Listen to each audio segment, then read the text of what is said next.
There was an abandoned house on the outskirts of their town, house number 46. Old, lopsided, all in the undergrowth. There were rumors about it. They said that once an entire family disappeared there, and since then, no one dared to move in. Even realtors avoided it. For Alex, a student cameraman, this was a chance. He shot short horror films, and real locations are rare. When he found the house in an old archive and realized that it really existed, he immediately decided he would go there to shoot. "Just one?" asked his friend. "It's for the atmosphere," he grinned. He took a camera, a flashlight, a power bank, and a laptop for recording sound. He planned to stay there for only an hour or two. Just walk around, shoot, and leave. It was already evening when he approached the house. The windows were black as eye sockets. The door was open, quiet, as if the house itself was waiting for him. It smelled damp and rotten inside, but everything was too intact. The dust lay thick, but the furniture stood neatly, as if the owners had left just a couple of days ago. On the table, a cup, dry tea, a newspaper from 1996. He started filming. Empty rooms, creaky floors, peeling wallpaper. And suddenly, in the nursery, a plush bunny lay on the bed.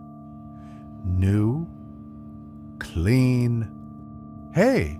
He turned on the microphone. "Is someone here?" There was no answer, but the flashlight flickered once, twice, and suddenly a sound from the headphones, children's laughter. He pulled back, checked the recording. There was nothing on the tape, only his own footsteps. But he heard the laughter clearly. He went up to the second floor. There was a bedroom. On the wall, a family photo. Father, mother, and a girl of about 7. He recognized her. It was the same girl whose portrait he had seen in the newspaper. She had disappeared in this house 27 years ago.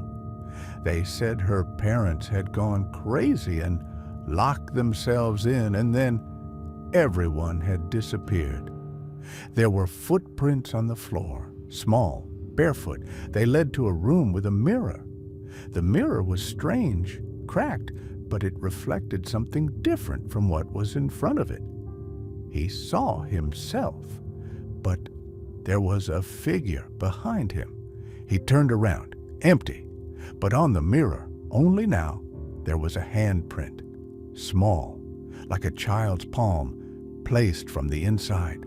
He ran down, but the door was gone. In its place was a wall. The house was changing. The stairs became longer, the windows blacker, the air colder. He heard laughter again, but now right in his ear. "You're with us now?" He turned on the camera in a panic, pointed it at the mirror. He was in the lens, and next to him was a girl with empty eyes. Her mouth was wide open. She was whispering, "We live here, and now you too." He hid in the basement. There was darkness there, so thick that it seemed to be moving. There were inscriptions on the walls. "Do not take this."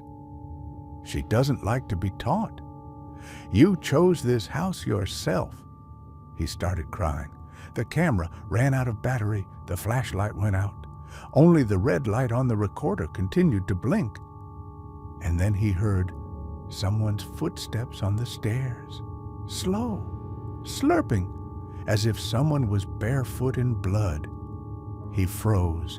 The sound was getting closer. He whispered, "Please." The answer was a child's voice. "Play with me." And in the morning, the house was quiet again, empty. Outside, ordinary. No one would have thought that someone had been inside. But if you went in, the plush bunny was lying in the nursery again. And on the wall, a new photo. Mother, father, girl, and Alex, smiling as if he had always been there.